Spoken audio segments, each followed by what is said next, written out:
Assalamualaikum warahmatullahi wabarakatuh. Apa kabar sahabat Al-Fatah yang dimuliakan Allah? Semoga kita dalam keadaan sehat, dilimpahkan rezekinya dan diberikan keberkahan dunia dan akhirat. Amin ya robbal alamin.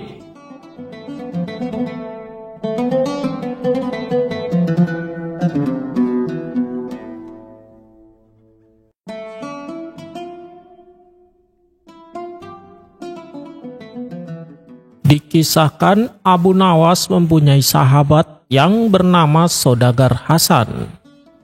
Saudagar Hasan ini seorang yang kaya raya.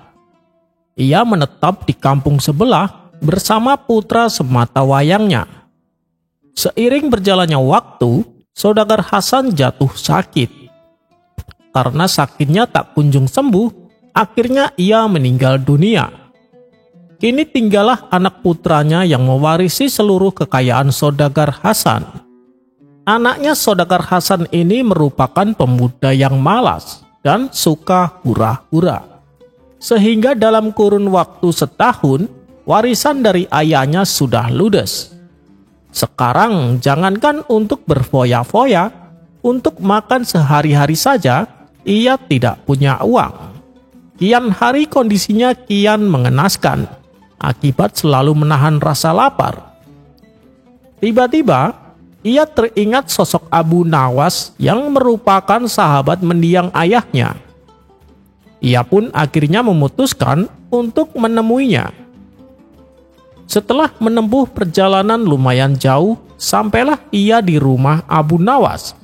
Melihat ada pemuda dengan penampilan kusut dan kumal, Abu Nawas lalu bertanya kepadanya, "Wahai anak muda, siapa kamu dan ada perlu apa datang kemari?" Pemuda itu menjawab, "Saya anaknya Saudagar Hasan, Tuan Abu. Saya lapar sekali. Beberapa hari ini saya belum makan." Seketika Abu Nawas langsung mendekapnya dan mengajaknya masuk ke rumah. Setelah pemuda itu diberi makan dan minum, Abu Nawas kembali bertanya, "Apa yang terjadi denganmu? Kenapa bisa jadi seperti ini?" Si pemuda lalu menceritakan kisahnya. "Sepeninggalan ayah, aku selalu hidup berfoya-foya.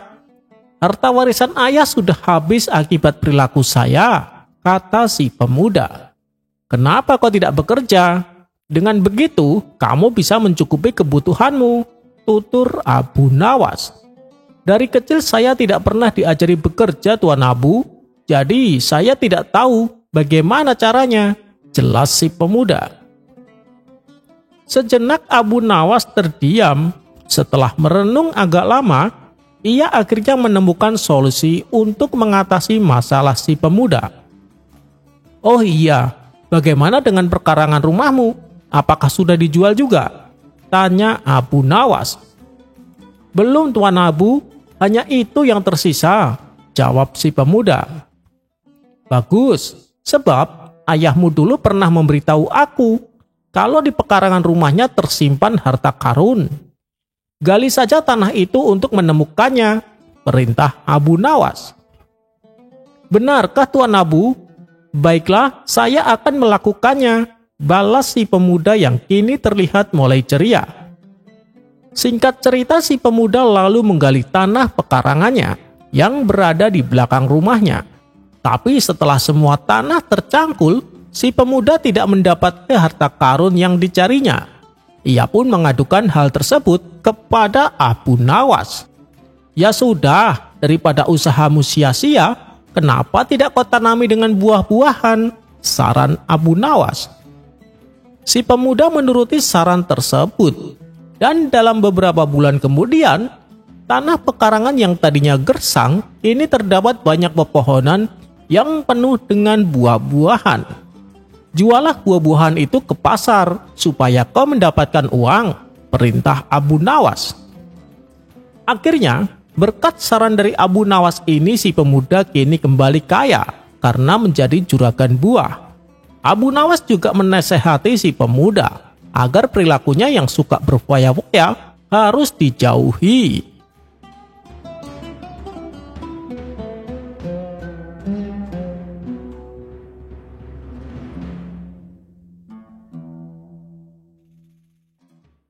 Ada sebuah kisah menarik dari Abu Nawas ketika dirinya di awal-awal menjadi orang kepercayaan Baginda Raja. Sebagai orang baru di istana, ia pun tak bisa berbuat banyak. Abu Nawas lebih sering mengalah kepada siapapun yang mencoba mengganggunya. Diceritakan, awal pekerjaan Abu Nawas adalah menjadi penjual minyak wangi yang setiap hari berkeliling pasar untuk menjajakan dagangannya. Abu Nawas terkenal di tengah masyarakat sebagai penjual minyak wangi yang lucu. Ia sering membuat lelucon yang membuat orang-orang merasa terhibur, terutama para pelanggannya. Ia banyak disukai orang karena pelayanannya yang baik dan juga kebaikan akhlak dan ketulusan hatinya. Hingga suatu hari, sang raja mendengar kabar tentang ketenaran Abu Nawas. Kemudian ia perintahkan pengawal pribadinya untuk mengundang Abu Nawas datang ke istana. "Pengawal, coba cari yang bernama Abu Nawas dan bawalah Abu Nawas ke hadapanku." Maka pergilah pengawal itu untuk mencari Abu Nawas di pasar. Singkat cerita, Abu Nawas pun datang menghadap Baginda Raja. "Wahai Abu Nawas, mulai hari ini dan seterusnya, kamu tidak usah jualan keliling pasar lagi. Kamu akan bekerja di istanaku, memberi minuman untuk para tamuku. Setelah itu, kau duduk di sampingku dan menceritakan leluconmu untukku," titah Baginda Raja. "Baik, Paduka yang mulia," jawab Abu Nawas dengan hati berbunga-bunga. Maka pulanglah Abu Nawas dan ia menceritakan kabar gembira itu kepada istrinya, bahwa ia akan menjadi pelayan di istana. Keesokan harinya, Abu Nawas ke istana dengan mengenakan pakaian terbaiknya. Ia memasuki ruangan yang telah dipenuhi oleh para tamu sang raja. Abu Nawas memulai pekerjaannya, membagikan minuman untuk para tamu. Setelah itu, ia duduk di samping raja untuk menceritakan kisah-kisah leluconnya. Semua tamu undangan tertawa terbahak-bahak mendengar cerita Abu Nawas. Raja pun menjadi sangat terhibur. Dan ketika menjelang sore, setelah menerima upah, maka ia pulang ke rumahnya. Begitulah keadaan Abu Nawas untuk beberapa waktu yang cukup lama. Sampai suatu hari, sang pengawal pribadi Baginda Raja merasa cemburu akan kedekatan Abu Nawas dengan sang raja. Setelah Abu Nawas menjalankan tugasnya sebagai pelayan istana, maka pulanglah ia ke rumah. Dan ternyata pengawal tersebut mengikutinya. Kemudian ia berkata, "Hai Abu Nawas, aku ini kan sudah lama menjadi pengawal pribadi Baginda Raja. Aku hafal betul sikap Baginda Raja. Nah, tadi waktu kamu bicara dengan Baginda Raja, aku melihat ada gelagat Baginda Raja yang aneh. Sepertinya Baginda Raja sangat terganggu dengan bau mulutmu." Mendengar itu, Abu Nawas pun terkejut, karena selama ini ia merasa tak punya bau mulut. Tapi sebagai orang baru di istana, ia pun menerimanya dan kemudian bertanya, "Oh, begitu ya Tuan. Lalu apa yang harus aku lakukan agar Baginda Raja tidak terganggu dengan bau mulutku?" Si pengawal pun menjawab, "Saat kau berbicara di depan raja, sebaiknya kau tutupi mulutmu dengan tangan." "Oh, baiklah," jawab Abu Nawas. Ketika pagi telah tiba dan matahari mulai menampakkan sinarnya, pergilah Abu Nawas ke istana. Seperti tugas biasanya, ia memberi minum para tamu raja, kemudian duduk di samping raja. Abu Nawas melanjutkan tugasnya bercerita kisah-kisah yang lucu. Namun kali ini, Abu Nawas bercerita sambil menutupi mulutnya dengan tangan. Baginda Raja menjadi tersinggung, begitu pula dengan para tamunya. Setelah Abu Nawas pulang, maka Baginda Raja berkata kepada pengawal setianya, "Hei pengawal, sikap Abu Nawas hari ini membuatku tersinggung. Apalagi ia lakukan di depan para tamuku." Si pengawal pribadinya menjawab dengan memprovokasi. "Maaf Paduka, sebenarnya saya tahu kenapa Abu Nawas bicara dengan menutup mulutnya begitu. Tapi saya takut jika memberitahu Paduka, nanti Paduka akan marah dan memenggal kepala saya." Baginda Raja lalu berkata, "Katakanlah yang sesungguhnya, maka kau akan aman." Pengawal itu kembali berkata, "Kata Abu Nawas sangat terganggu dengan bau mulut Paduka." Mendengar itu, Baginda Raja menjadi sangat murka. "Kurang ajar, dia berani menghinaku." Keesokan paginya, seperti biasa Abu Nawas datang ke istana untuk melakukan tugasnya. "Hei, Abu Nawas, hari ini kau tidak usah bercerita. Ada tugas lain untukmu. Sekarang juga berikan kado hadiah ini ke rumah Tuan Ali," titah Baginda Raja. "Baik Paduka yang mulia," jawab Abu Nawas. Abu Nawas pun lalu meninggalkan istana untuk mengantarkan kado hadiah tersebut. Ternyata pengawal yang dengki kepada Abu Nawas diam-diam mengikutinya. "Hei Abu Nawas, tunggu!" teriaknya sambil berlari mengejar Abu Nawas. "Kamu dapat tugas apa dari Baginda Raja?" tanya si pengawal. Kemudian Abu Nawas menjawab, "Saya disuruh mengantar kado hadiah ini ke rumah Tuan Ali," balas Abu Nawas. Aneh, padahal kemarin Raja sangat murka dengan Abu Nawas, tapi sekarang ia malah diberi kepercayaan untuk memberikan kado hadiah untuk Tuan Ali, pikir pengawal tersebut. "Sini, biar aku saja yang mengantarkannya. Aku lebih berhak daripada kamu," kata si pengawal sambil merebut paksa kado hadiah tersebut. Abu Nawas berusaha mencegahnya, tapi ia tidak bisa. Kemudian, si pengawal pergi ke rumah Tuan Ali untuk memberikan kado hadiahnya. Setelah kado tersebut diterima Tuan Ali melihat di dalamnya ada surat yang bertuliskan, "Siapa saja yang mengantarkan kado ini, penggal kepalanya." Ternyata Tuan Ali adalah seorang algojo kerajaan. Maka ditangkaplah pengawal tersebut dan dipenggal kepalanya. Hari berikutnya Abu Nawas kembali datang ke istana untuk melakukan tugas kesehariannya. Baginda Raja pun kaget melihat Abu Nawas masih hidup. "Wahai Abu Nawas, saya ingin bertanya kepadamu," tanya Baginda Raja. "Silahkan Paduka yang mulia," jawab Abu Nawas. "Kenapa kamu kemarin bercerita dengan menutupi mulutmu pakai tangan?" tanya Baginda Raja.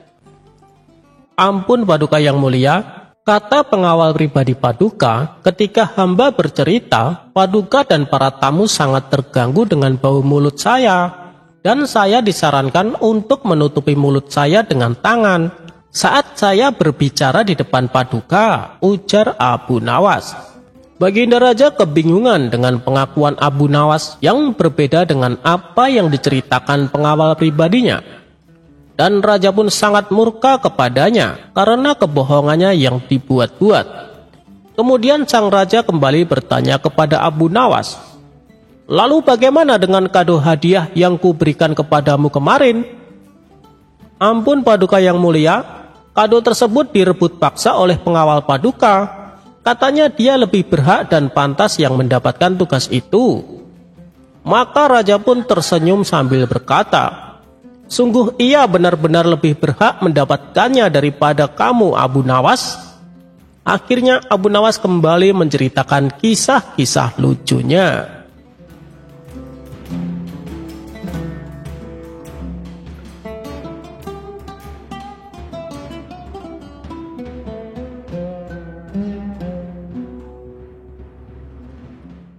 Dikisahkan, Baginda Raja sedang dirundung kesedihan. Itu dikarenakan kuda kesayangannya telah mati. Abu Nawas yang tak ingin melihat rajanya terus-menerus dalam kesedihan, segera datang untuk menghiburnya. Akhirnya, hanya dalam waktu beberapa hari, Baginda Raja sudah kembali ceria. Terima kasih Abu Nawas atas hiburan yang kau berikan. Kau telah mengobati dari rasa sedih yang mendalam. Kali ini kau bukan hanya saya anggap sebagai rakyatku, tapi kau adalah sahabat terbaikku, ucap Baginda Raja. Seketika Abu Nawas tersipu malu mendengar pujian yang ditujukan kepadanya. Abu Nawas pun tak mau kalah. Dia pun berkata kepada rajanya, "Itu sudah menjadi kewajiban saya Paduka untuk membuat Paduka bahagia, karena Paduka adalah bagian dari hidup saya. Tahukah Paduka bahwa nyawa Paduka lebih berharga daripada nyawa saya?" tutur Abu Nawas. Baginda Raja pun tersenyum mendengarnya. "Wahai Abu Nawas, bagaimana kalau hari ini kita pergi ke hutan wisata? Di sana ada sungai yang airnya sangat jernih. Lalu kita mandi di sana," ajak Baginda Raja. "Siap Paduka yang mulia, kemanapun Paduka pergi, saya akan setia menemani Paduka," saut Abu Nawas. Maka keduanya pun meninggalkan istana dan berangkat menuju hutan wisata.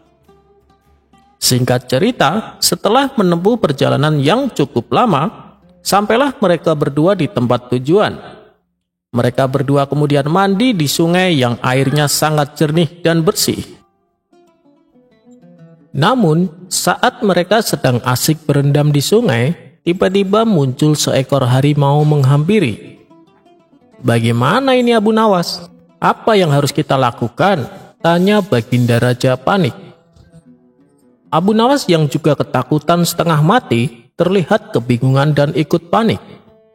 "Tenang Paduka, jangan membuat gerakan yang tiba-tiba. Saya punya sebuah ide supaya selamat," ucap Abu Nawas. "Apa rencanamu? Cepat katakan," tanya Baginda Raja semakin ketakutan. "Begini Paduka yang mulia, buatlah harimau itu agar fokus melihat ke arah Paduka," jawab Abu Nawas. Baginda Raja pun menuruti perkataan Abu Nawas. Ia membuat gerakan-gerakan kecil untuk memancing perhatian harimau tersebut. Di saat itulah perlahan-lahan Abu Nawas menjauh dari Baginda Raja dan kemudian lari terpirit-pirit. Abu Nawas pun akhirnya bisa selamat karena luput dari perhatian sang harimau. Sementara Baginda Raja begitu sangat ketakutan karena sang harimau terus saja mengawasi dirinya. "Sialan Abu Nawas, ternyata aku malah dijadikan umpan," gerap Baginda Raja. Karena tak ada yang bisa dilakukan, kemudian Baginda Raja berulang kali berteriak minta tolong. Untunglah ada sekelompok orang yang berada tak jauh dari tempat itu. Mereka pun segera berlari mendekati dan berhasil mengusir harimau tersebut. Pada keesokan harinya, Baginda Raja perintahkan beberapa pengawal untuk menangkap Abu Nawas. Setelah Abu Nawas berada di hadapannya, dengan penuh emosi Baginda Raja berkata, "Kurang ajar kau Abu Nawas, kau hampir saja membuatku mati kemarin. Kau bilang nyawaku lebih berharga daripada nyawamu. Ternyata kau bohong Abu Nawas," hardik Baginda Raja. "Tapi apa yang saya katakan itu memang benar Paduka," jawab Abu Nawas. "Benar apanya? Kau malah jadikan aku umpan kepada harimau. Itu supaya kau bisa selamat. Kau harus dihukum mati Abu Nawas karena telah berani mempermainkan rajamu," bentak Baginda Raja. "Bohong bagaimana Paduka? Yang saya katakan, nyawa Paduka lebih berharga daripada nyawa saya. Bukan berarti aku rela mati demi Paduka. Begini saja Paduka, ketika Paduka dalam ancaman kematian, apakah Paduka akan memberikan yang paling berharga agar Paduka bisa selamat?" tanya Abu Nawas. "Tentu saja, bahkan seisi kerajaan rela aku berikan supaya aku selamat dari kematian," jawab Baginda Raja. "Nah, saat itu saya bisa saja mati diterkam harimau Paduka. Dan demi supaya saya bisa selamat dari kematian, saya rela mengorbankan yang paling berharga dalam hidup saya. Sesuatu yang lebih berharga dari nyawa saya, yaitu nyawa Paduka yang mulia," terang Abu Nawas. Mendengar jawaban Abu Nawas, Baginda Raja hanya terdiam. "Aku telah terkecoh dengan pujian Abu Nawas. Awas kau Abu Nawas, suatu saat aku pasti akan membalasnya," batin Baginda Raja. Berkat kecerdikan Abu Nawas, ia pun akhirnya dilepaskan kembali dan tidak jadi dihukum mati.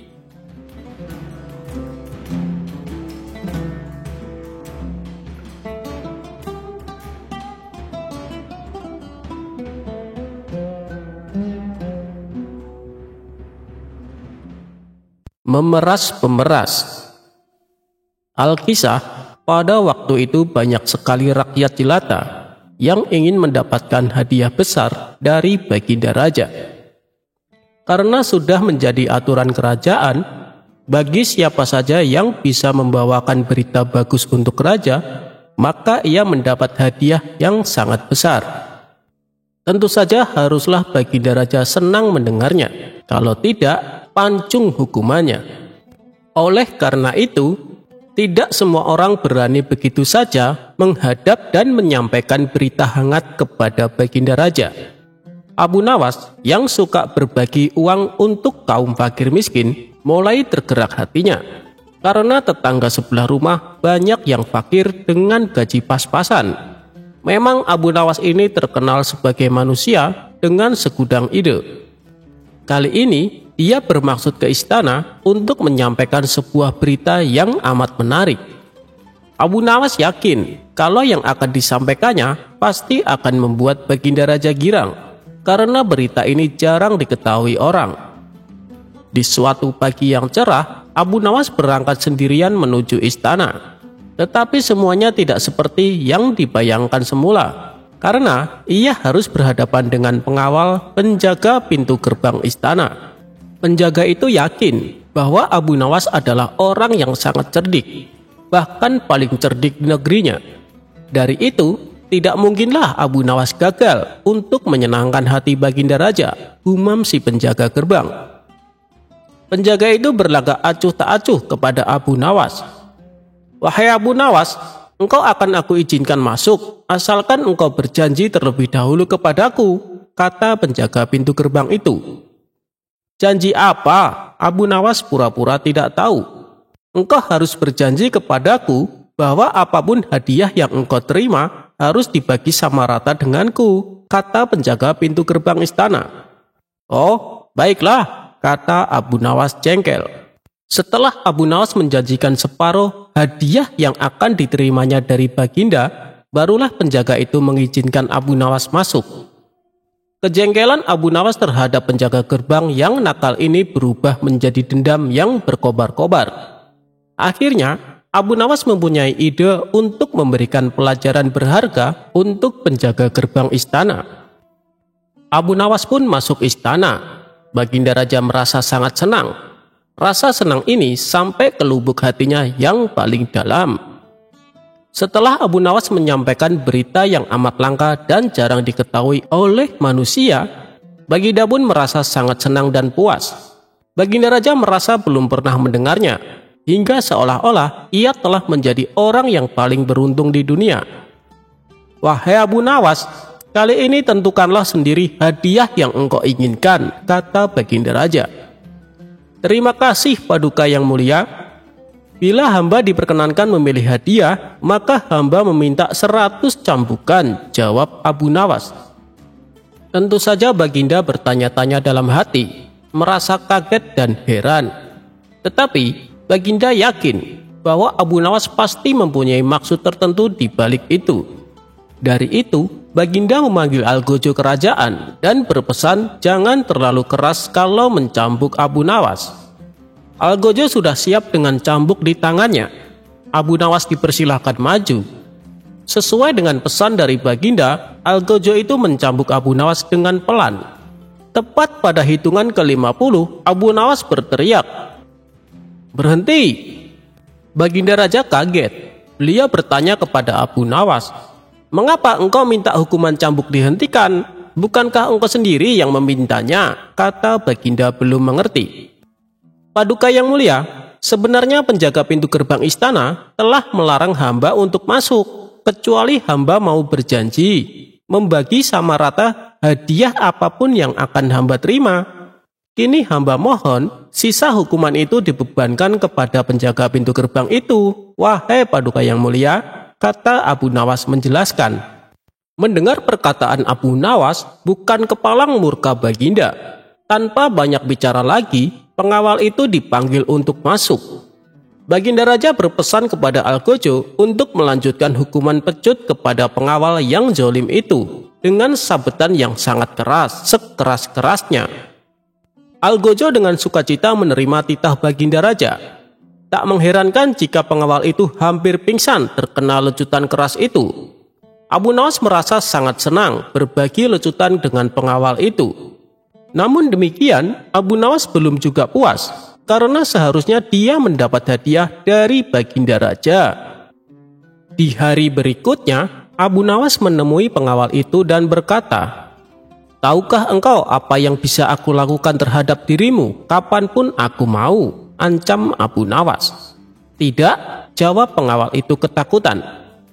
"Karena engkaulah aku tidak membawa hadiah apa-apa kecuali lecutan. Kalau engkau tidak mau mengganti hadiah yang mestinya aku terima, maka aku akan mengadukan kepada Baginda Raja," kata Abu Nawas yang mengetahui kalau pengawal ini suka terima suap juga dari orang lain. Karena takut, maka pengawal itu bersedia menjual ladang hasil kecurangannya di masa lalu. Dan selanjutnya ia memohon kepada Abu Nawas agar tidak mencelakakan dirinya lagi.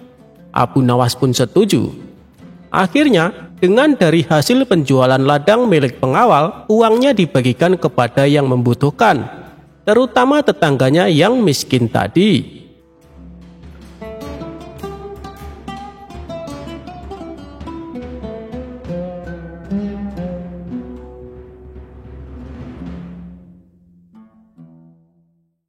Abu Nawas mencari neraka.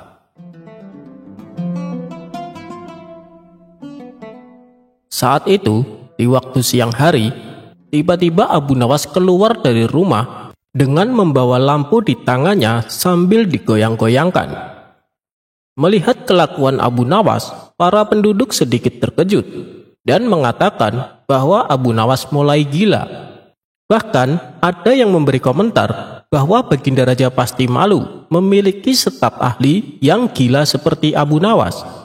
Namun komentar dari para penduduk sama sekali tidak dipedulikan oleh Abu Nawas. Keesokan harinya, Abu Nawas kembali melakukan hal yang sama. Dia keluar rumah bahkan lebih pagi dari kemarin, serta membawa lampu sambil digoyang-goyangkan. Di hari tersebut, para penduduk masih menganggap Abu Nawas waras, sehingga ditanyalah Abu Nawas oleh penduduk perihal perilakunya selama 2 hari ini. "Sedang apa kau, wahai Abu Nawas?" tanya para penduduk. "Aku sedang mencari neraka," jawab Abu Nawas singkat. Jawaban Abu Nawas membuat para penduduk langsung berpikir bahwa Abu Nawas sudah gila. Keesokan harinya, di hari ketiga, Abu Nawas tetap melakukan hal yang sama dan membuat para penduduk marah. Di sini ada undang-undang yang berisi melarang orang gila berkeliaran, sehingga ditangkaplah Abu Nawas dan dibawa ke istana.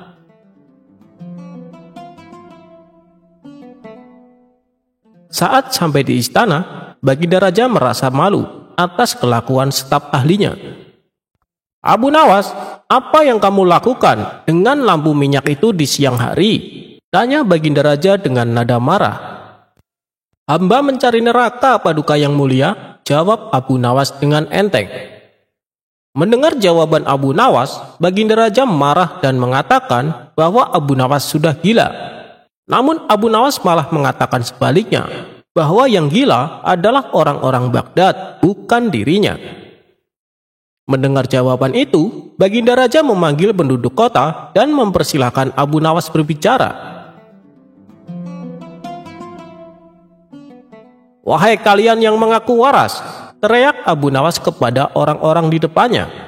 "Apakah kalian selama ini menganggap orang lain yang berbeda pikiran dan berbeda pilihan dengan kalian adalah munafik?" ucap Abu Nawas. "Benar," jawab penduduk. "Apakah kalian juga menyatakan para munafik itu sesat?" ucap Abu Nawas. "Betul, dasar sesat," jawab penduduk. "Jika mereka munafik dan sesat, apa konsekuensinya?" tanya Abu Nawas. Hei Abu Nawas, kamu gila ya? Orang munafik pasti masuk neraka. Dasar munafik kamu, jawab penduduk. Baik, jika saya munafik, sesat, dan masuk neraka, di mana neraka yang kalian maksud? Punya siapa neraka itu? Jawab Abu Nawas dengan tenang, sambil mengangkat lampu di tangannya tinggi-tinggi, seolah dia mencari sesuatu.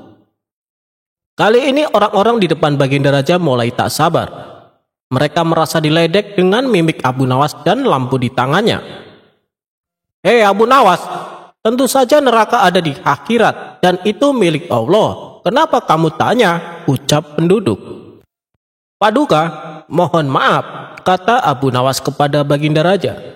Tolong sampaikan kepada mereka, jika neraka ada di akhirat dan yang punya neraka itu adalah Allah, kenapa mereka di dunia ini gemar sekali menentukan orang lain masuk neraka? Apakah mereka asisten Allah yang sudah tahu bocoran catatan Allah? Atau jangan-jangan merekalah yang gila? Hahaha. Baginda Raja tertawa sambil berkata, Abu Nawas, lanjutkan pencarianmu mencari neraka. Jika sudah ketemu, kabari aku dan jebloskan mereka ke dalam neraka, ucap Baginda Raja.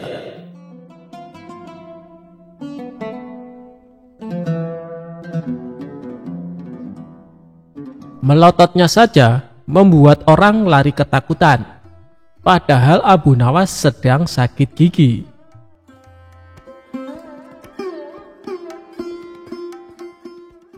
Abu Nawas merupakan tokoh sufi asal Baghdad yang terkenal kocak dan suka membuat jengkel. Ada kalanya dia juga merasakan jengkel dengan kelakuan orang-orang di sekitarnya. Wajar saja, karena Abu Nawas juga manusia biasa yang tak jarang pusing, bimbang, bingung, bahkan mungkin juga bisa marah. Namun lantaran dia seorang sufi kenamaan pada waktu itu, melototnya Abu Nawas saja bikin orang gemetar dan lari tunggang langgang. Padahal bukannya marah, namun Abu Nawas merasa pening dengan sakit gigi yang dideritanya.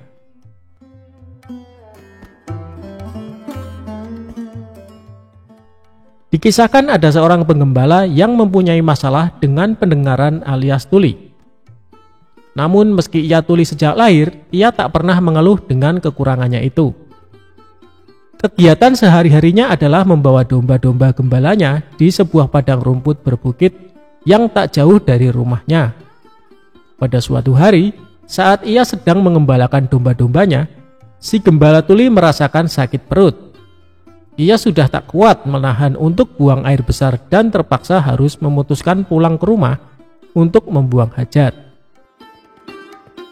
Bak Dayung bersambut. Di tengah-tengah kegalauannya antara harus pulang ke rumah dengan rasa khawatir lantaran harus meninggalkan domba gembalaannya, tiba-tiba ia melihat ada seorang yang tak jauh darinya sedang menyabit rumput.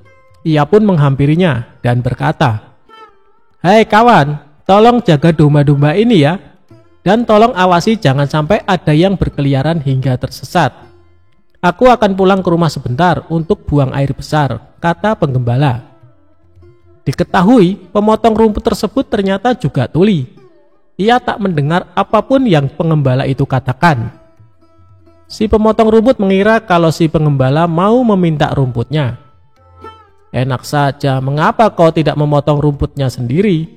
Aku di rumah juga banyak hewan ternak yang harus kuberi makan. Sudah sana pergi, jangan ganggu aku," kata si pemotong rumput sembari menggerakkan tangannya. Karena sama-sama tak bisa mendengar, si penggembala mengira gerakan tangan yang dilakukan oleh si pemotong rumput merupakan isyarat bahwa dirinya menyuruh si penggembala agar cepat pulang. "Terima kasih kawan, engkau benar-benar telah menolongku," kata si penggembala. Maka ia pun bergegas pulang ke rumah. Setelah si gembala menuntaskan hajatnya buang air besar, kemudian ia kembali menemui si pemotong rumput. Si pengembala menghitung domba-dombanya dengan cermat dan ternyata jumlahnya masih lengkap. Sungguh luar biasa pribadi pemotong rumput itu. Ia benar-benar bisa dipercaya. Ia menjaga domba-dombaku tanpa mengharap ucapan terima kasih sama sekali. Sungguh pribadi yang luar biasa. gumamnya dalam hati si penggembala domba. Oh iya, salah satu dombaku kan ada yang pincang. Lebih baik aku berikan padanya sebagai rasa terima kasihku. Ini akan menjadi makanan yang lezat untuk keluarganya, gumamnya lagi. Si penggembala lalu memanggul domba tersebut dan menghampiri si pemotong rumput. Hei kawan, terimalah hadiah dariku, karena engkau telah menjaga domba-dombaku, kata si penggembala sambil menunjukkan domba pincangnya. Melihat hal itu, si pemotong rumput malah menjadi marah. Dasar kurang ajar, aku tak melihat apapun yang terjadi selama kamu pergi. Kenapa kamu malah minta tanggung jawab atas pincangnya kaki dombamu? Dari tadi aku sibuk memotong rumput dan sama sekali tak tahu terkait kejadian yang menimpa pada kaki dombamu. Pergilah, kalau kau mendekat aku akan memukulmu, ancam si pemotong rumput dengan nada emosi. Si penggembala pun heran, kenapa si pemotong rumput malah marah kepadanya. Tiba-tiba lewatlah seseorang dengan menaiki kuda, tapi ternyata dia adalah seorang pencuri kuda yang telinganya juga tuli. Dan kuda yang ditungganginya adalah hasil curian. Si penggembala lalu berteriak memanggil si penunggang kuda. Tuan, tolong katakan padaku, apa yang diucapkan si pemotong rumput ini? Aku ini tuli tuan, jadi aku tidak mengerti kenapa ia menolak pemberianku. Bahkan ia marah kepadaku, ucap si penggembala dengan nada emosi. Si pemotong rumput pun tak mau kalah, ia juga bicara dengan nada teriak kepada si penunggang kuda. Begini tuan, dari tadi aku sedang memotong rumput dan tidak tahu apa-apa. Tapi tiba-tiba dia meminta tanggung jawab atas pincangnya kaki domba miliknya. Jelas saja saya marah dituduh seperti itu, ucap si pemotong rumput dengan nada marah juga. Si penunggang kuda kemudian turun dari kudanya dan menghampiri keduanya karena ia jauh. Ia mengira si pemotong rumput dan si penggembala kambing sedang memarahinya karena telah mencuri kudanya. Iya benar, aku memang barusan mencuri kuda. Tapi aku sungguh tidak tahu kalau kuda ini adalah milik kalian. Maafkan aku kawan, kata si penunggang kuda. Sudah aku katakan, aku tidak tahu apa-apa terhadap pincangnya domba orang ini, teriak si pemotong rumput. Hei kawan, suruh ia katakan padaku mengapa ia menolak pemberianku, teriak si penggembala. Iya, aku mengakui mencuri kuda, tapi aku tuli. Jadi aku tidak tahu siapa di antara kalian yang memiliki kuda ini, teriak si penunggang kuda. Di tengah-tengah keributan yang terjadi, melintaslah Abu Nawas di hadapan mereka. Kala itu Abu Nawas sedang mengalami sakit gigi. Jangankan bisa bicara, untuk menggerakkan mulutnya saja sakitnya bukan main. Ketika mereka melihat kehadiran Abu Nawas, mereka mengira Abu Nawas adalah seorang sufi yang alim dan sakti. Karena dari penampilannya menggunakan jubah, layaknya ulama sufi terpandang. Si pemotong rumput lalu menarik jubah Abu Nawas. Ia berkata dengan berteriak kepada Abu Nawas untuk meminta keadilan. Tuan Sufi, tolonglah saya, mereka menuduhku melukai dombanya, pintanya. Tak mau kalah, si gembala juga berkata kepada Abu Nawas dengan nada teriak. Wahai Tuan Sufi, aku hanya ingin memberikan domba. Tapi dia malah memarahiku, ujarnya. Bahkan si pencuri kuda juga ikut berkata, Tuan Sufi, saya akui, saya bersalah. Saya sudah mengaku mencuri, tapi aku tuli. Saya tidak bisa mendengar perkataan mereka. Jadi saya tidak tahu siapa sebenarnya pemilik kuda ini, kata penunggang kuda. Mendengar pengaduan mereka dengan nada teriak, membuat sakit gigi Abu Nawas bertambah tidak karuan. Ia hanya bisa menatap tajam penuh amarah ke arah mereka. Bahkan mata hitam Abu Nawas menusuk tajam ke mata mereka bertiga secara bergantian. Melihat gelagat seperti itu, mereka mengira Abu Nawas sedang berusaha keras mencari petunjuk atas kebenaran dari situasi ini. Mereka bertiga pun mulai takut dengan sorot mata tajam Abu Nawas.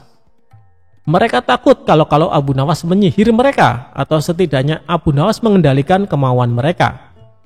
Melihat sikap Abu Nawas yang menakutkan itu, si pencuri langsung melompat ke punggung kudanya dan segera memacu lari kudanya kencang-kencang. Begitu pula dengan si penggembala, ia segera giring gembala untuk menjauh dari Abu Nawas. Sementara si pemotong rumput yang sedari tadi gemetar, ia segera mengemasi hasil sabitan rumputnya ke dalam kantong. dan mengangkatnya di bahu, lalu berlari menjauhi Abu Nawas. Setelah ketiga orang tersebut berlari karena ketakutan, Abu Nawas lalu melanjutkan perjalanannya. Ia pun berpikir dalam hati, kadang-kadang kata-kata tak berfungsi apa-apa dan tidak terlalu berguna. Mungkin lebih baik orang tidak perlu banyak bicara.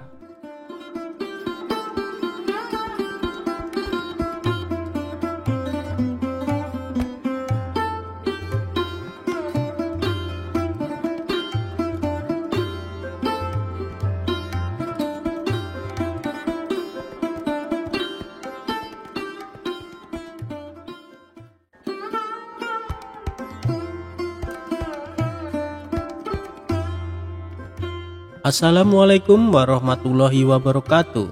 Sobat Radio Malam yang dimuliakan Allah, semoga kita dalam keadaan sehat walafiat. Amin ya robbal alamin.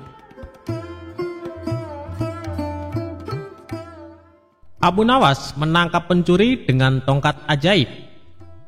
Pada suatu hari, kota Baghdad digemparkan dengan terjadinya pencurian di rumah saudagar kaya raya, dan ada sebanyak uang 100 dinar lenyap di gondol pencuri.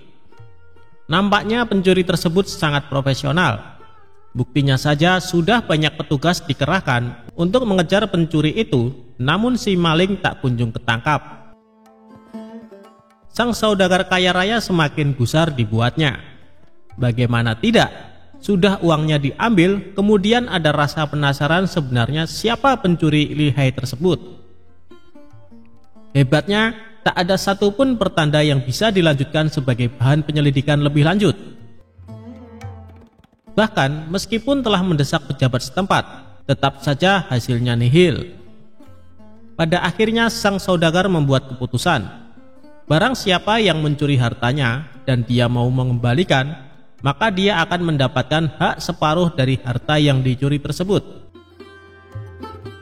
Namun meskipun sudah diberikan pengumuman tersebut, si pencuri tak kunjung memperlihatkan batang hidungnya. Bahkan si pencuri ini merasa nyaman dan aman karena tak satupun orang yang mengetahui ulahnya. Tidak putus asa, sang saudagar akhirnya membuat sayembara baru. Barang siapa yang berhasil mendapatkan pencuri tersebut, maka dia akan mendapatkan seluruh harta tersebut. Tentu saja sayembara ini sangat menarik warga Baghdad. Banyak sekali orang-orang yang mendaftar untuk ikut andil bagian, termasuk si pencuri itu sendiri. Awalnya si pencuri berniat untuk meninggalkan kota Baghdad dengan membawa harta curiannya. Namun setelah dipikir-pikir, kepergiannya hanya akan membuka aibnya. Karena itu, si pencuri mencoba bertahan di kota dengan ikut-ikutan menjadi peserta sayembara. Dia semakin merasa aman saat berkumpul dengan peserta sayembara. Dia sangat yakin kedoknya tidak akan terbongkar. Begitu melihat hasil yang belum jelas terlihat dari sayembara yang sudah dibukanya, sang saudagar akhirnya mendesak sang hakim untuk mendatangkan Abu Nawas. Namun sayangnya, Abu Nawas pada hari itu sedang berada di Damaskus dan baru bisa pulang pada esok harinya. Semua harapan bertumbuh pada Abu Nawas. Kasak-kusuk begitu gencar di kalangan warga.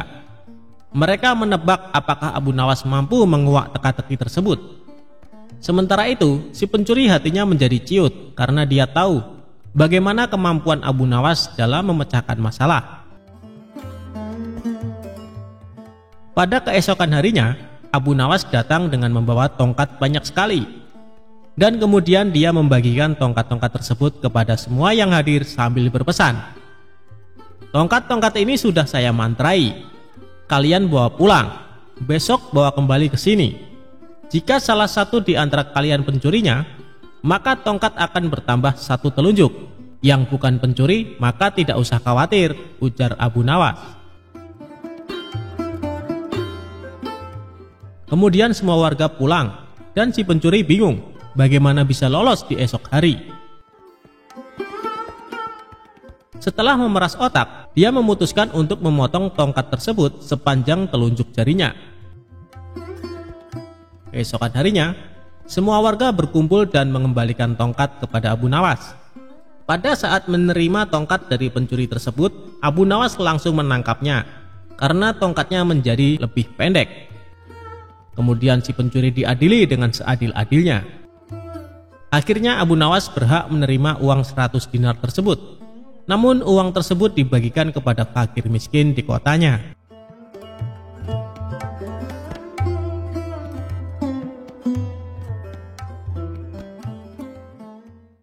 Abu Nawas jual arak. Sang raja jadi marah besar.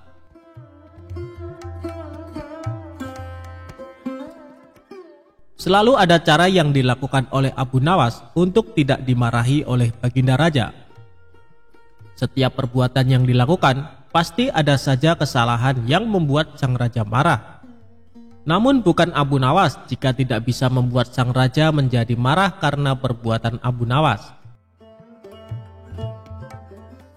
Abu Nawas sendiri menjadi terkenal karena puisinya yang jenaka dan lucu. Tidak berhubungan dengan tema-tema tradisional seperti tema padang pasir, tetapi juga berbicara tentang kehidupan kota dan menyanyikan kegembiraan meminum anggur, serta cinta dari anak laki-laki muda dengan humor nakal. Kisah Abu Nawas kali ini menceritakan sang raja marah besar karena kedapatan Abu Nawas menjual arak. Suatu saat Abu Nawas kepergok membawa botol arak berwarna merah dan sang raja menegurnya. Namun Abu Nawas menyangkal kalau dia membawa arak. Dia menyebutnya air susu yang pemalu. Kecerdasan Abu Nawas benar-benar menghibur baginda raja. Suatu ketika sang raja murka melihat pekerjaan pengawal kerajaan tidak beres. Setelah diselidiki, para pengawal itu ternyata sedang mabuk-mabukan. "Wahai para pengawalku semua, sudah sering kuingatkan kau jangan sering mabuk-mabukan," ujar baginda raja.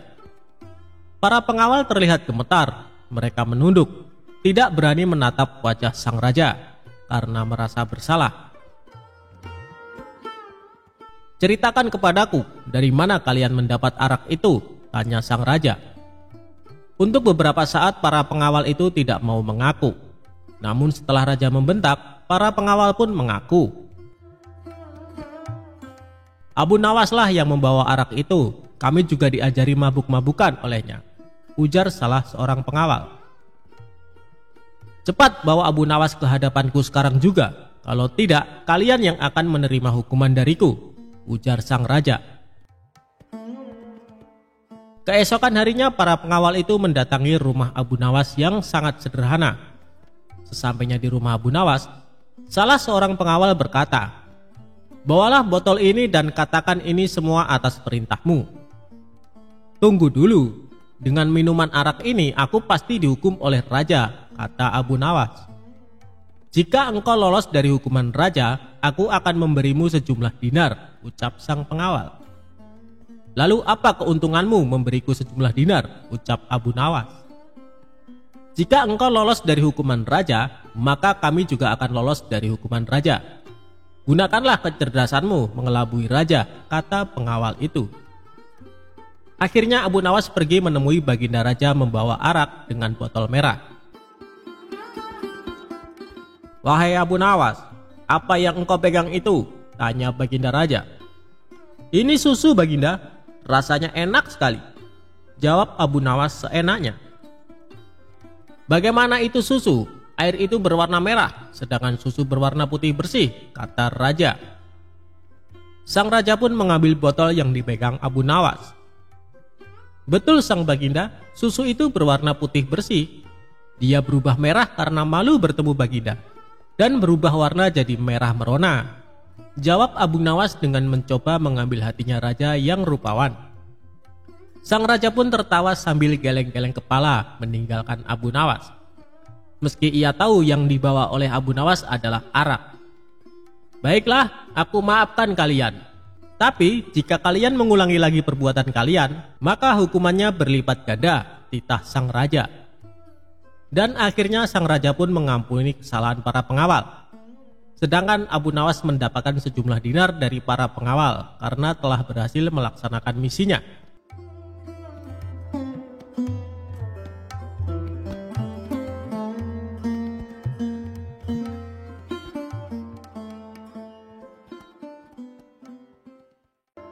ketika Abu Nawas disuruh khutbah Jumat. Abu Nawas adalah seorang penyair yang sangat cerdik dan pintar. Namun selain sebagai penyair, Abu Nawas juga dikenal sebagai mubalek di desa tempat tinggalnya. Oleh sebab itu, suatu ketika Abu Nawas diminta untuk menjadi imam ketika hendak sholat Jumat. Selain itu, pada waktu tersebut Abu Nawas juga diminta mengisi khutbah Jumat untuk memberikan ceramah keagamaan. Setelah mandi dan berpakaian rapi, Abu Nawas pun mulai melangkahkan kakinya menuju ke masjid. Ketika sampai di masjid, tidak lama kemudian terdengar suara azan.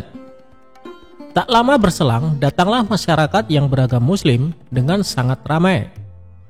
Karena yang menjadi khotib kali ini adalah Abu Nawas, maka banyak sekali masyarakat Muslim yang datang ke masjid.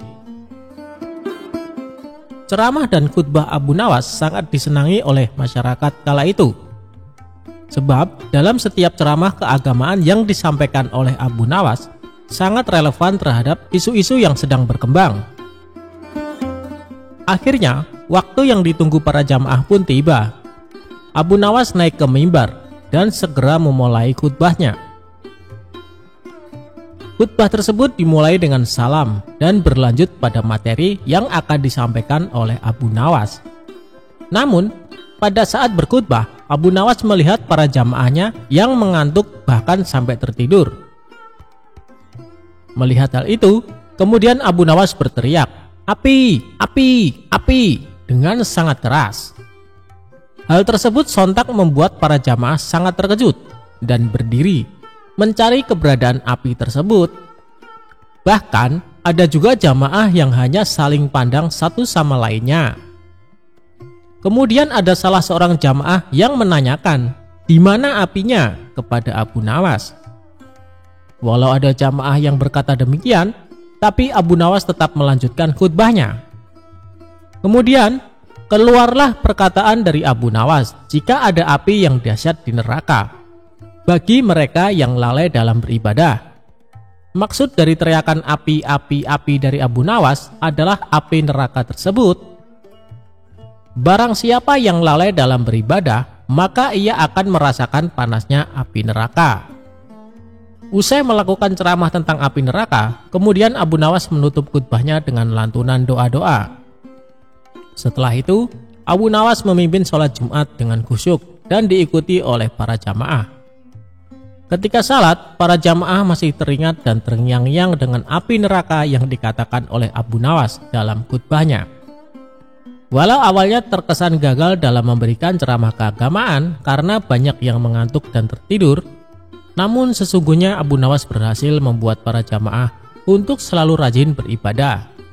Sebab para jamaah selalu ingat dengan khutbah Abu Nawas, di mana saat itu ia mengatakan mereka yang malas beribadah akan merasakan panasnya api neraka.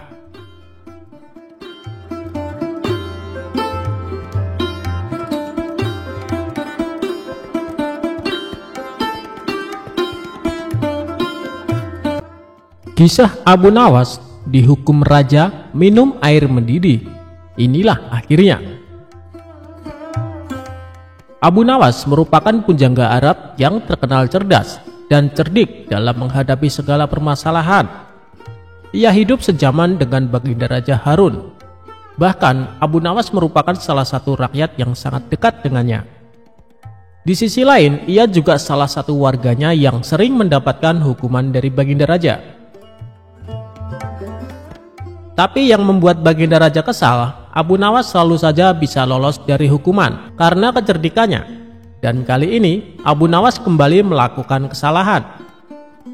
Abu Nawas ketahuan prajurit istana tengah menenggak minuman keras. Dengan cepat, para prajurit ini segera menangkap dan membawanya ke hadapan baginda raja. Abu Nawas, kelakuanmu masih saja tidak berubah. Selama ini aku sudah berbaik hati sama kamu. Aku sengaja meloloskanmu dari hukuman karena kamu selalu berjanji tidak akan mengulanginya. Tapi kali ini sudah tidak bisa ditolerir lagi. Apapun alasanmu, kamu tetap akan saya hukum, ucap baginda raja. Sementara Abu Nawas hanya terdiam, kepalanya tertunduk tak berani menatap. Kira-kira hukuman apa yang pantas diberikan supaya Abu Nawas kapok dengan perbuatannya? Tanya Baginda Raja kepada penasehat istana. Kemudian penasehat istana mengusulkan, bagaimana kalau Abu Nawas dihukum dengan cara minum air yang mendidih? Ternyata usulan tersebut langsung diterima Baginda Raja. Usulanmu bagus sekali, saya setuju denganmu, kata Baginda Raja. Seketika Abu Nawas langsung pucat, tubuhnya menjadi gemetaran karena sama saja ia akan dihukum mati. Ampun Paduka yang mulia, hamba mohon keringanan hukuman, minta Abu Nawas. Keputusanku sudah bulat Abu Nawas, dan tak bisa ditawar-tawar, balas Baginda Raja. Baiklah Paduka, kalau itu memang sudah keputusan Paduka, saya terima dengan berat hati. Tapi sebelum saya menjalani hukuman, izinkan saya menemui istri dan anak-anak saya untuk berpamitan, ujar Abu Nawas. Sejenak Baginda Raja terdiam. Ia heran dengan kata-kata Abu Nawas yang berpamitan. Maksudnya bagaimana Abu Nawas? Tanya Baginda Raja merasa heran. Begini Paduka, apabila air mendidih masuk ke dalam perut, bukan hanya lidah dan bibir saja yang akan melepuh, tapi semua organ tubuh di dalamnya juga ikut melepuh. Tidak menutup kemungkinan saya akan mati saat itu juga, jelas Abu Nawas. Baginda Raja pun terkejut, ia tak menyadari akan hal itu. Kasihan juga Abu Nawas, tapi masa saya harus menarik kembali ucapan saya? Itu tidak mungkin. Martabat saya sebagai raja akan jatuh, pikir Baginda Raja. Baiklah Abu Nawas, saya penuhi permintaanmu. Sekarang juga kamu pulang, tapi besok kamu harus sudah ada di sini, titah Baginda Raja. Abu Nawas pun lalu pamit pulang. Sesampainya di rumah, Abu Nawas memberitahu istri dan anak-anaknya tentang hukuman yang akan dijalani. Mengapa Baginda Raja sekejam itu? Kata istrinya tak terima. Sudahlah wahai istriku, bila memang ini sudah takdirku untuk mati, saya harap kamu dan anak-anak mengikhlaskan kepergianku, tutur Abu Nawas. Mereka lalu menangis sambil berpelukan erat. Malam pun semakin larut. Abu Nawas masih belum dapat memejamkan mata. Ia terus meratapi nasib yang tengah dihadapinya. Namun ia terus mencari cara bagaimana supaya bisa lolos dari hukuman Baginda Raja. Saat Abu Nawas sedang memutar otaknya, tiba-tiba rasa lapar mulai menghinggap. Wahai istriku, adakah makanan yang tersisa untukku? Tanya Abu Nawas.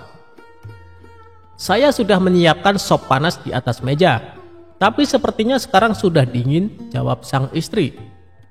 Sudah dingin, memangnya kapan kamu membuat sopnya? Tanya Abu Nawas kembali.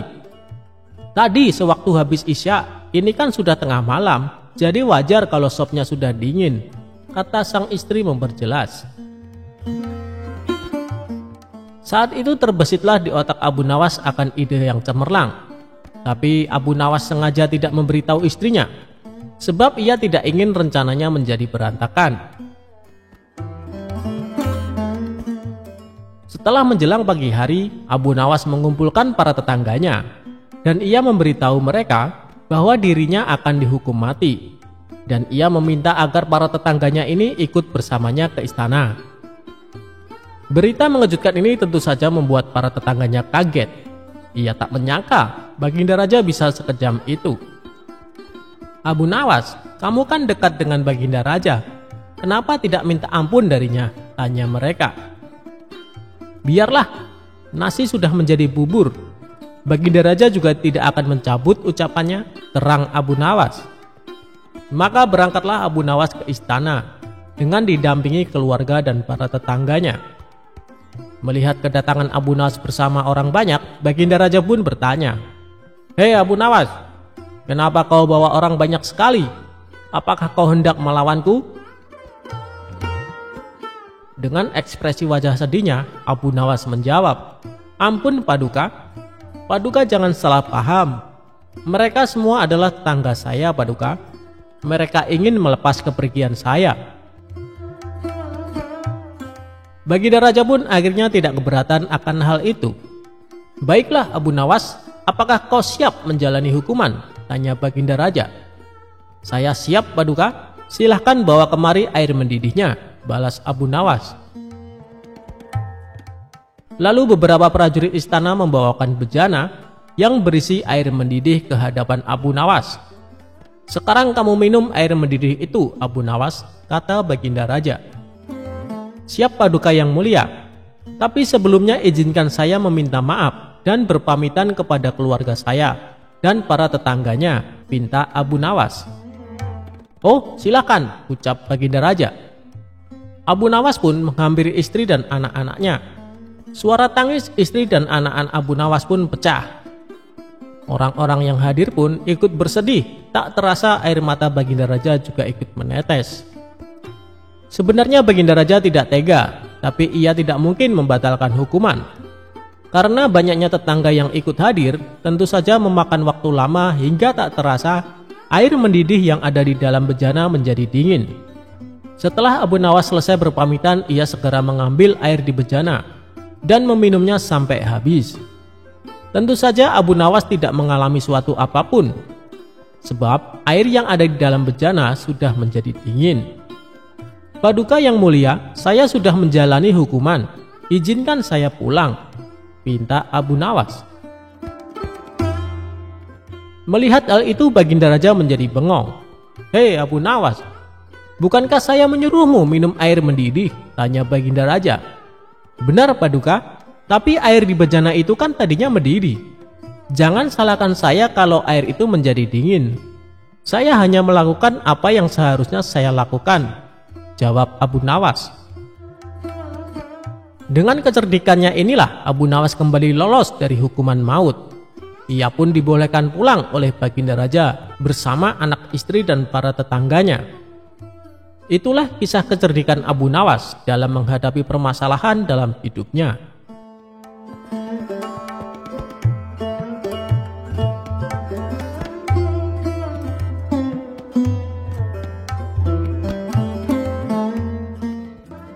Abu Nawas menipu malaikat untuk menghindari pertanyaan kubur.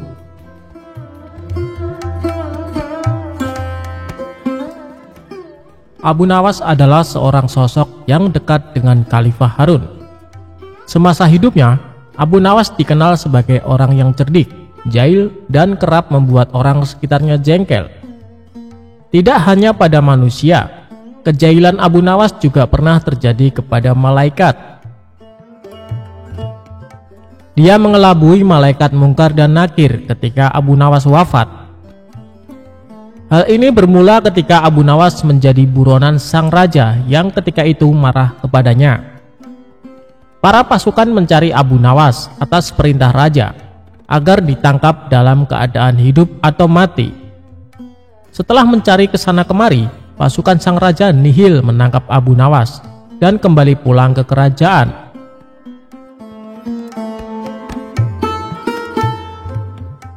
Mengetahui pencariannya berakhir, Abu Nawas pulang ke rumahnya untuk kemudian sholat 2 rakaat. Usai sholat, dia memberikan surat wasiat kepada istrinya. Beberapa waktu pun berlalu dan Abu Nawas wafat. Dari situ, kisah Abu Nawas menipu malaikat pun dimulai.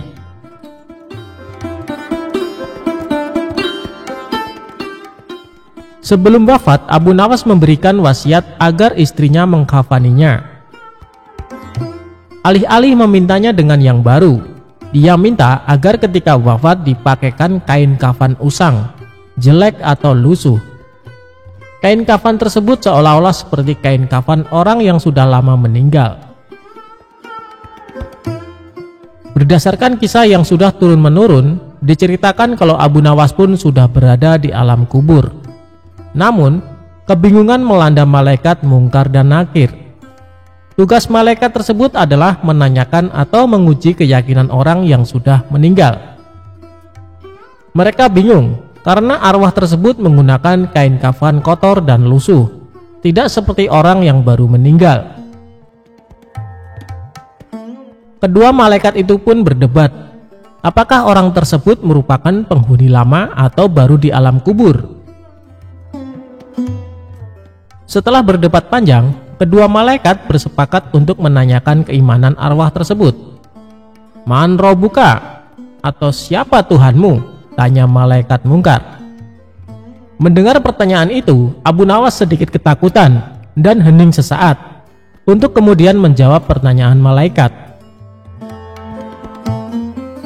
Wahai malaikat, tidakkah kau tahu bahwa kain kafanku ini sudah lama? Bukan orang yang baru meninggal dunia, jawabnya. Mendengar jawaban itu, malaikat makin dibuat bingung dan terdiam.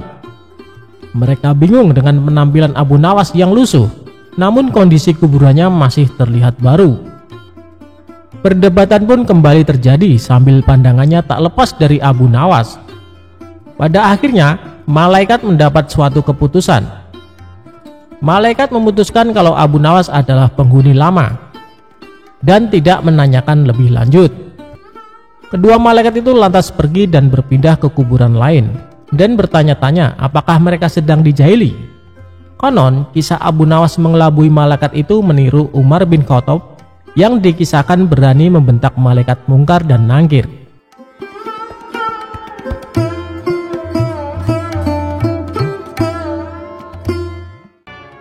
Abu Nawas kok ditipu?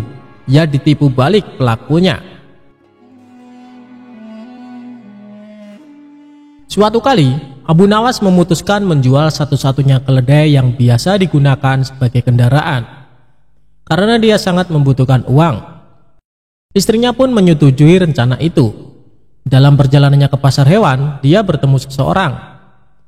Orang itu lantas menanyakan harga jual ternak yang disebutnya sebagai kambing. Berkerutlah kening Abu Nawas, karena orang itu menyebut keledainya sebagai kambing.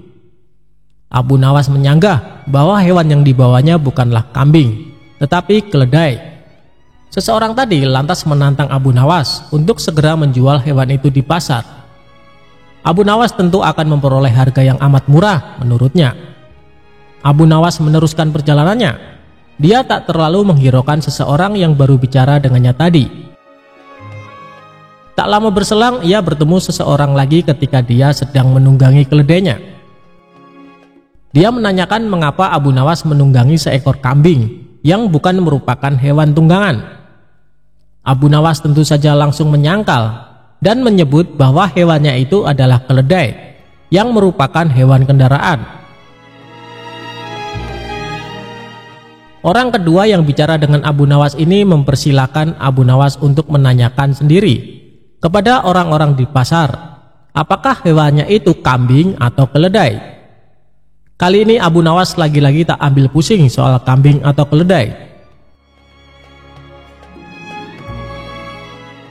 Abu Nawas berjalan lagi menuju ke pasar.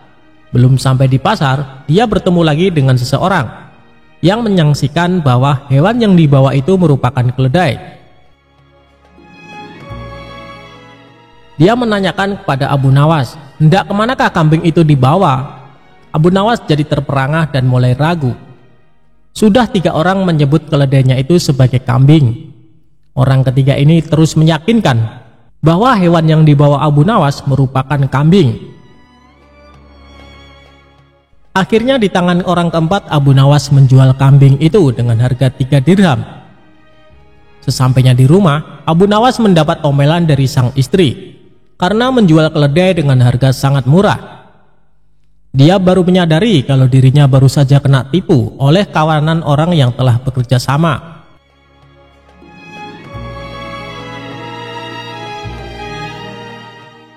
Bersama rasa dongkolnya, Abu Nawas merencanakan sesuatu untuk membalas penipu itu.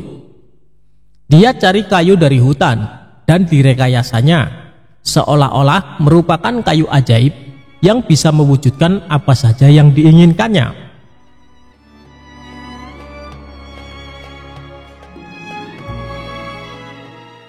Kesempatan pun tiba. Suatu kali, Abu Nawas menyadari bahwa 4 orang yang menipunya sedang berada di satu lokasi dengannya. Aksi pun dimulai dengan menuju warung untuk makan. Usai makan, Abu Nawas yang merasa terus diperhatikan kawanan penipu tersebut menunjuk-nunjukkan tongkat kepada penjual dan langsung ngeloyor pergi tanpa membayar. Hal ini tentu membuat para penipu tertarik. Mereka mendatangi Abu Nawas dan menawar untuk membeli tongkat sakti itu. "Kami bersedia membeli tongkat itu dengan harga tinggi," ujar salah satu dari mereka. "Berapa?" tanya Abu Nawas pura-pura tertarik. "100 dinar," kata mereka. "Mantap." Dengan berpura-pura berat hati, Abu Nawas melepas tongkat itu dengan harga 100 dinar. Wah, untung besar bagi Abu Nawas. Para penipu mencoba ke warung dan membayar makan dengan menunjuk-nunjuk tongkat ke arah si penjual. Namun sayang, keajaiban tongkat tak mempan.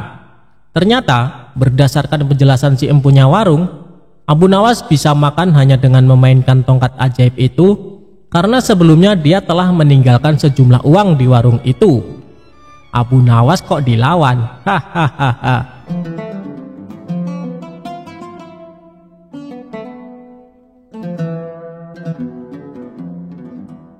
Abu Nawas dikalahkan oleh untanya.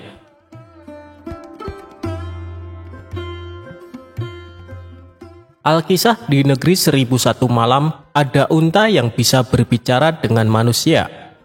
Unta tersebut adalah milik tokoh cerdik yang amat terkenal saat itu, yakni Tuan Jambul alias Abu Nawas.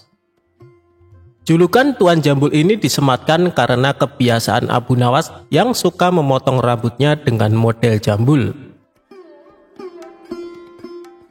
Pada suatu hari, Abu Nawas mengajak untanya untuk pergi mengembara. Setelah berpamitan terlebih dahulu kepada istrinya, berangkatlah ia dengan si unta lengkap dengan perbekalannya. Mulailah ia menyusuri gurun pasir yang gersang dan panas sekali di siang hari. Apabila malam tiba, dingin yang luar biasa menusuk sampai ke tulang. Perjalanan yang cukup jauh membuat Abu Nawas dan untanya merasa kelelahan. Di bawah mentari dekat pohon kaktus, mereka berdialog. "Tuan, apakah perjalanan kita masih jauh?" "Ya, kita harus melewati gurun pasir lagi. Setelah itu kita baru akan tiba di sebuah desa terdekat. Setelah sampai di desa itu, kita baru bisa beristirahat lebih lama di sebuah penginapan yang aman dan nyaman," jawab Abu Nawas. Setelah beberapa waktu beristirahat, keduanya mulai melanjutkan perjalanan kembali. Siang sudah berubah menjadi gelap, tanda malam telah tiba. Abu Nawas pun menghentikan perjalanannya untuk sementara. Ia mendirikan sebuah tenda untuk berteduh dan tidur sepanjang malam itu. Tapi malang bagi si unta, ia tak diizinkan oleh majikannya tidur di dalam tenda karena tendanya memang kecil. Abu Nawas di dalam tenda tidur dengan nyenyaknya, sementara unta tak bisa tidur lantaran kedinginan. Ia mulai berpikir, kalau terus begini pasti besok dia akan sakit dan tidak bisa melanjutkan perjalanan. Tengah malam si unta membangunkan majikannya dan berkata, "Tuan, saya kedinginan, izinkan saya menitipkan ujung kaki saya masuk ke dalam tenda." Abu Nawas pun merasa tidak keberatan karena ujung kaki itu tidak akan mengganggu tidurnya.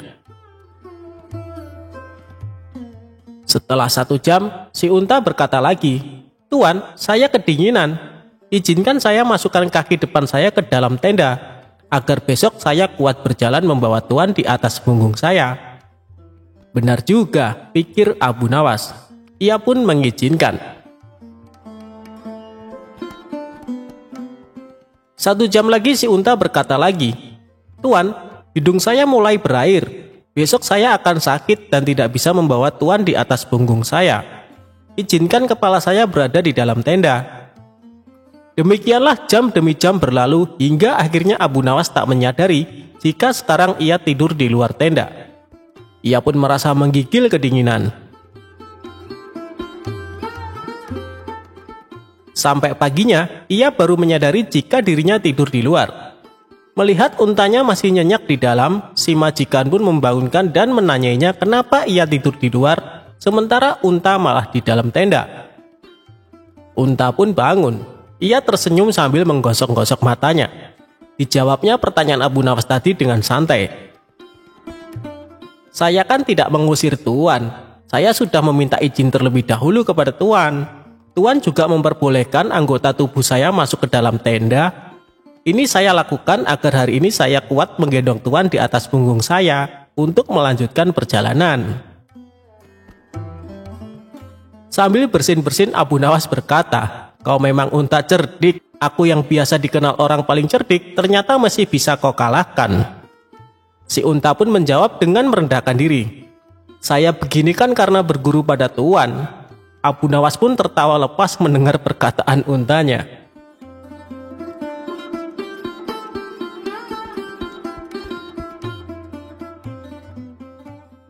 Abu Nawas dapat sekantong uang emas.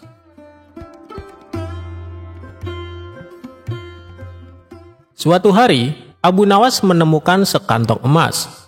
Dan kala itu negerinya sedang mengalami masa paceklik. Banyak yang gagal panen dan pasar sepi pembeli. Tentu saja kondisi ini sangat mempengaruhi kehidupan rakyatnya. Banyak warga yang mengalami kesusahan termasuk Abu Nawas. Dia dan istrinya terkadang harus berpuasa karena tidak ada makanan. Suatu ketika, Abu Nawas berjalan-jalan di pasar untuk menghilangkan rasa jenuhnya. Tiba-tiba Abu Nawas menemukan kantong hitam berisi uang dan langsung ditanam di dalam tanah. Abu Nawas merenung sepanjang malam. Pikirannya bertanya-tanya, apakah uang di dalamnya akan diambil atau tidak? Hatinya berpikir mengambilnya karena keluarganya sedang mengalami kelaparan. Namun Abu Nawas teringat terus bahwa memakan harta haram bisa mendapat siksa kubur di dunia dan akhirat. Akan tetapi dirinya juga teringat hadis Nabi yang mengatakan Allah Subhanahu wa Ta'ala memberimu hadiah tanpa kamu minta, maka terimalah hadiah itu, jangan kamu tolak, kemudian infakkanlah. Ketika mengingat hadis tersebut, Abu Nawas berkata kepada diri sendiri, sungguhkah ini hadiah dari Allah Subhanahu wa Ta'ala? Dan hadiah itu bagi orang yang menemukan uang tersebut. Namun hal itu tidak menjadikan Abu Nawas membuka kantong temuannya dan masih menunggu barangkali pemiliknya akan datang. Hari pun berlalu, dan ketika Abu Nawas kembali berjalan-jalan di pasar, mendengar seorang saudagar laki-laki kaya sedang mengumumkan bahwa kantongnya hilang. Wahai para penduduk negeri, barang siapa yang menemukan kantong hitam berisi uang 1000 dinar, maka kembalikanlah dengan jaminan dari Allah Subhanahu wa Ta'ala, ucap saudagar kaya itu. Mendengar hal tersebut, Abu Nawas langsung mendekati saudagar itu. Wahai Tuan, negeri kami sedang mengalami masa paceklik. Banyak di antara kami yang hidup miskin. Seumpama uang Anda ditemukan oleh orang yang mengalami kesusahan, maukah Tuan memberikan sedikit uang secara halal? Ucap Abu Nawas. Berapa yang diinginkannya? Tanya saudagar kaya itu. 1/10-nya Tuan, jawab Abu Nawas. Aku tidak akan memberikan sedikit pun. Jika ia tidak mengembalikannya padaku, maka di akhirat nanti akan kutuntut di hadapan Allah Subhanahu wa Ta'ala, ucap saudagar kaya itu. Mendengar perkataan tersebut, Abu Nawas segera kembali ke rumahnya dan menceritakan kepada istrinya bahwa ia telah menemukan pemilik kantong uang itu. Apa yang harus aku lakukan? Apa aku harus mengembalikan uang itu? Tanya Abu Nawas kepada istrinya. Mendengar hal itu, istrinya agak marah. Aku dan anak-anakmu telah menderita kemiskinan bersamamu selama 50 tahun. Bahkan saat ini kita hanya mempunyai satu pakaian dan dipakai bergantian untuk sholat. Selama hidup kita belum makan buah dan daging. Datangilah pemilik uang itu dan desaklah dia agar memberikan 1/10 uangnya itu. Jika ia tidak setuju, maka mintalah 1/100-nya. Tapi jika masih tidak setuju, maka mintalah 1/1000-nya, yang berarti menerima 1 dinar. Karena 1 dinar lebih baik daripada tidak sama sekali, ujar sang istri. Mendengar penjelasan istrinya itu, Abu Nawas lalu pergi kembali menemui saudagar kaya di pasar. "Hei Tuan, sebenarnya sayalah penemu kantong berisi uang. Apakah Tuan bersedia memberikan sedikit uang tersebut kepada saya, meskipun hanya 1 dinar? Karena beberapa hari ini keluarga saya belum makan Tuan," jelas Abu Nawas. Namun saudagar kaya itu tetap pada pendiriannya untuk tidak memberikan uang tersebut. Maka diajaklah saudagar itu ke rumah Abu Nawas. Setibanya di rumah Abu Nawas menyerahkan kantong tersebut. "Benarkah ini kantong Tuan?" tanya Abu Nawas. "Iya, benar," jawab saudagar kaya tersebut. Kemudian lelaki tersebut membuka kantongnya dan menghitung jumlah uangnya. Jumlahnya masih tetap utuh, yaitu 1000 dinar. Lalu saudagar kaya itu pamit pulang kepada Abu Nawas. Tapi belum juga melewati pintu keluar, tiba-tiba berhenti dan berkata, "Wahai orang tua, aku akan menceritakan kepadamu mengenai kantong ini. Ayahku telah mewariskan kepadaku uang 3000 dinar sebelum meninggal. Ayahku berpesan kepadaku untuk membagikan sepertiganya kepada orang yang berhak menerimanya. Dan aku juga disuruh menjual warisan ternak, lalu menginfakkannya. Sebagian lagi akan kugunakan untuk pergi haji. Maka aku pun melaksanakan wasiat itu, dan wasiat untuk membagikan 1/3 uang dari kekayaanku. Uang tersebut aku letakkan di kantong ini, lalu aku pergi ke kota untuk mencari orang yang benar-benar miskin. Namun aku tidak menemukan seorang pun yang lebih berhak daripada Anda. Maka ambillah uang di kantong ini.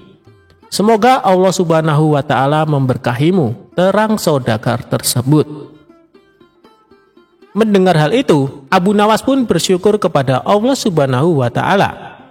Kesabaran dan kejujurannya saat menemukan uang tersebut ternyata mendapat jalan lain dari Allah Ta'ala.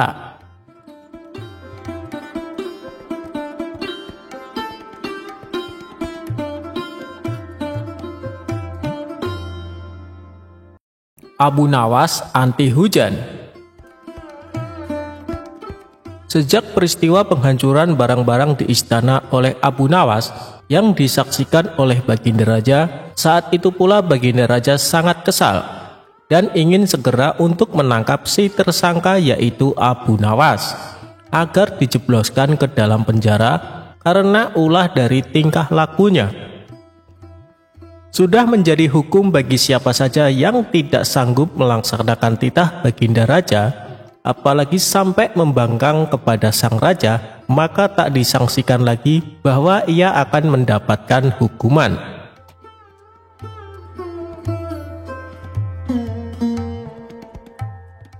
Baginda Raja pun tahu Abu Nawas amat begitu takut kepada beruang. Suatu hari, Baginda Raja memerintahkan prajuritnya untuk menjemput Abu Nawas agar bergabung dengan rombongan Baginda Raja berburu beruang. Abu Nawas merasa takut dan gemetar, tetapi ia tidak berani menolak perintah dari Baginda Raja tersebut. Dalam perjalanan menuju ke hutan, tiba-tiba cuaca yang cerah berubah menjadi mendung beraroma kegelapan. Seketika Baginda Raja langsung memanggil Abu Nawas. Dengan penuh ta'zim dan rasa hormat, Abu Nawas pun mendekati Baginda Raja. Tanya Baginda Raja tanpa sedikit pun senyum di wajahnya. "Ampun tuanku, hamba belum tahu," jawab Abu Nawas dengan polosnya. "Kau pasti tahu bahwa sebentar lagi akan turun hujan. Hutan masih jauh dari sini, kau kuberi kuda yang lamban. Sedang aku dan pengawal-pengawalku akan menunggangi kuda yang cepat. Nanti pada waktu makan siang kita berkumpul di tempat peristirahatanku. Bila hujan turun, kita harus menghindarinya dengan cara kita masing-masing agar pakaian kita tetap kering. Sekarang mari kita berpencar, Baginda Raja menjelaskan. Kemudian Baginda Raja dan rombongan mulai bergerak dan berpencar. Abu Nawas kini tahu Baginda Raja akan menjebaknya. Lalu ia harus mencari akal, ia pun memutar otak cerdiknya. Dan ketika Abu Nawas sedang berpikir, tiba-tiba hujan pun turun. Begitu hujan turun, Baginda Raja beserta rombongannya segera memacu kuda mereka masing-masing untuk mencapai tempat perlindungan yang terdekat. Tetapi karena derasnya hujan, Baginda Raja dan para pengawalnya basah kuyup. Ketika waktu makan siang tiba, Baginda Raja bersegera menuju tempat peristirahatan. Belum sempat baju Baginda Raja dan para pengawalnya kering, Abu Nawas datang dengan menunggang kuda yang amat lamban. Baginda Raja dan para pengawalnya seketika terperangah terkejut, kebingungan karena baju Abu Nawas tidak basah sama sekali. Padahal dengan kuda yang paling cepat pun, Baginda Raja beserta para pengawalnya tidak bisa mencapai tempat berlindung yang paling dekat sekalipun. Pada hari berikutnya, Abu Nawas diberi kuda yang cepat yang kemarin ditunggangi oleh Baginda Raja sendiri. Kini Baginda Raja dan para pengawal-pengawalnya menunggangi kuda-kuda yang lamban. Setelah Abu Nawas dan rombongan kerajaan berpencar, hujan pun turun seperti kemarin. Kini hujan lebih deras daripada hari kemarin. Baginda Raja dan para pengawalnya lagi-lagi basah kuyup karena kuda yang mereka tunggangi tidak bisa berlari dengan kencang. Pada waktu makan siang tiba, Abu Nawas pun tiba di tempat peristirahatan lebih dahulu daripada Baginda Raja beserta rombongannya. Kemudian Abu Nawas menunggu Baginda Raja. Selang beberapa saat, Baginda Raja dan para pengawalnya tiba dengan pakaian yang basah kuyup. Melihat Abu Nawas dengan pakaian yang tetap kering seolah tidak terkena hujan, atau memang Abu Nawas manusia anti hujan, saat itu pula Baginda Raja menjadi penasaran dibuatnya. Beliau tidak sanggup lagi menahan keingintahuan yang selama ini disembunyikannya. "Terus terang bagaimana caranya kamu menghindari hujan, wahai Abu Nawas?" tanya Baginda dengan penuh rasa penasaran. "Mudah tuanku yang mulia," kata Abu Nawas sambil tersenyum. "Sedangkan aku dengan kuda yang cepat saja tidak sanggup untuk mencapai tempat berteduh terdekat, apalagi dengan kuda yang sangat lamban ini," tegas Baginda Raja. "Hamba sebenarnya tidak melarikan diri dari hujan, Tuan. Tetapi begitu waktu hujan turun, lalu hamba secepat mungkin melepas pakaian hamba dan bersegera melipatnya, lalu mendudukinya. Ini hamba lakukan sampai hujannya berhenti," ungkap Abu Nawas. Diam-diam Baginda Raja akhirnya mengakui kecerdikan Abu Nawas.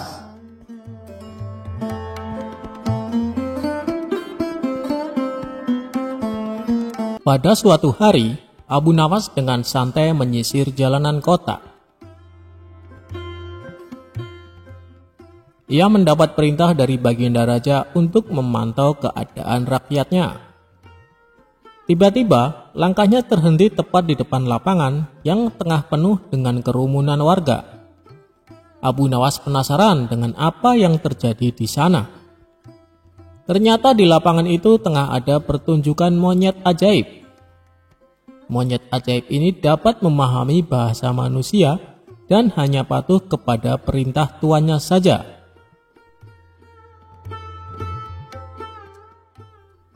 Dengan sombong sang tuan mengadakan sayembara dengan hadiah beberapa keping emas.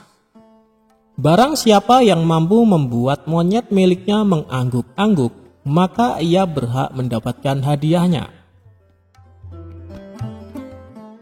Banyak warga yang telah mencoba dengan berbagai macam cara, tapi si monyet tak juga berhasil ditaklukkan. Hal ini semakin membuat Abu Nawas penasaran.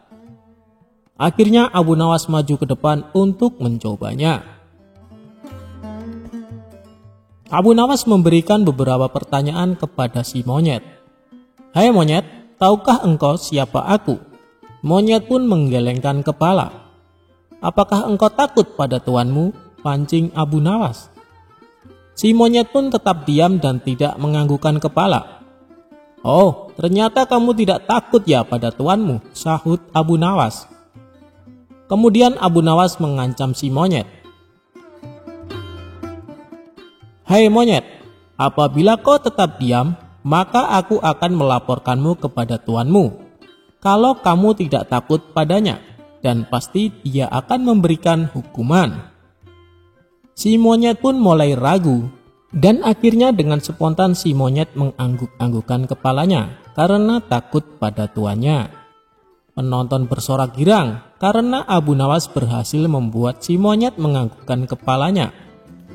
Si pemilik monyet sangat marah dan memukuli monyetnya dengan kayu karena merasa malu.